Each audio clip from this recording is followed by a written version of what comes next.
Is there any other circumstance that we should know about where we would use the bursar's office that students need to be aware of? Anything that we should make sure that we can prepare them for, with billing so that we're, as you said, financially prepared to complete the program? Nafis?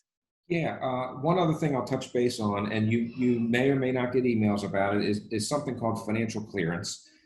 Financial clearance is something that we try to help students.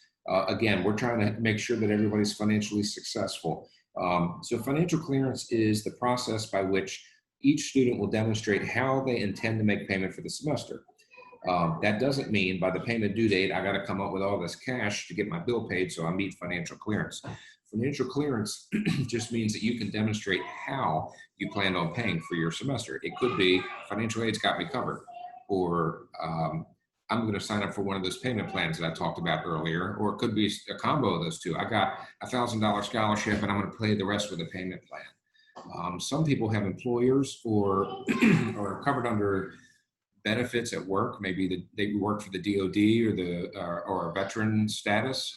They pay for tuition. Having those financial guarantees given to us that says, "Hey, my boss is that my workplace is paying tuition for me," that would get you financially cleared.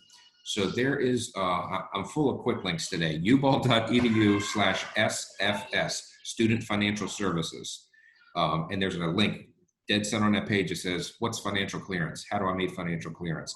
And check that out. So you may or may not, if you have not met financial clearance, you'll probably see an email from us saying, "Hey, we're just checking up on you. What's your plans? We don't want to see you get late into the semester. Now you have a hold and you can't get registered for something else." We try to be proactive and help you guys get ahead of the game in that regard. So that's a little bit about financial clearance.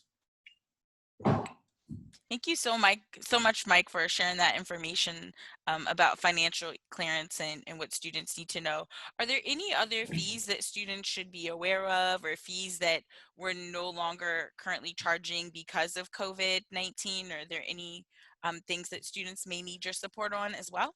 So there will be a communication coming out, I believe, in the middle of this week. I just heard about it earlier today.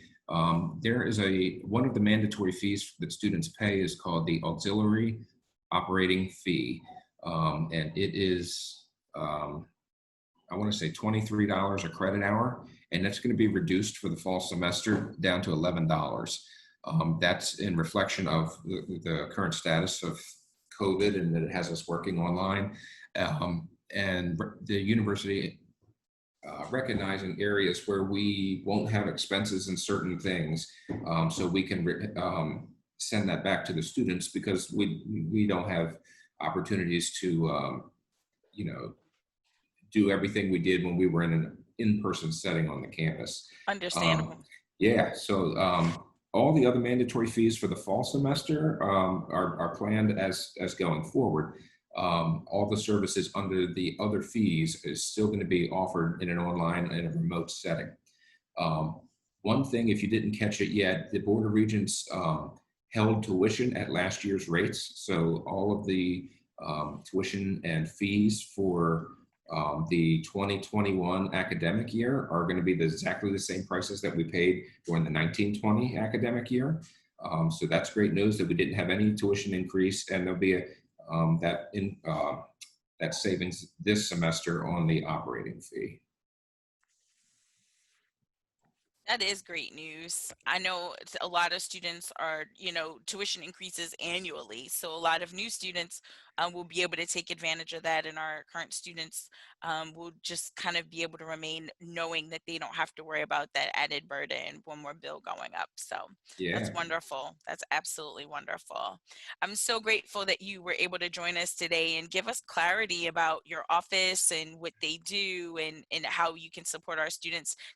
There's a question in the chat about that pending aid taking care of tuition costs first. Can you just recap over that? Yep. There.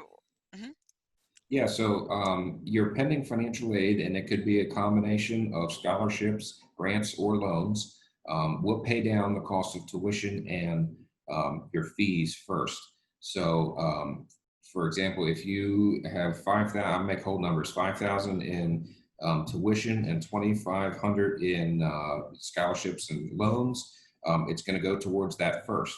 If you have 5,000 in tuition, but you take out 10,000 in loans and some scholarship combination, you'll get a refund for that. Okay. It looks like she's saying that she had aid that she could use, but when she paid her bill, it didn't take off the amount of aid that she Ah, had.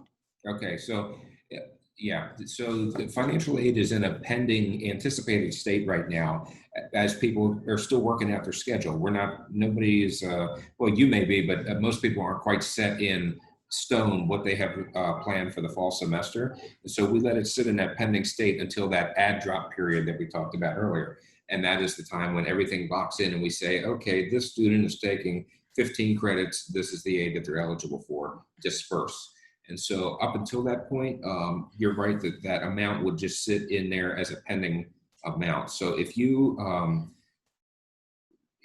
to make a payment for the difference, you could go into, there's an edit button there to make that partial payment, if you will, for the difference. If Lisa, if you paid that full amount, and had some difficulty with the website, reach out to me, and we can get you some assistance getting that figured out and get you a refund if that's what's warranted.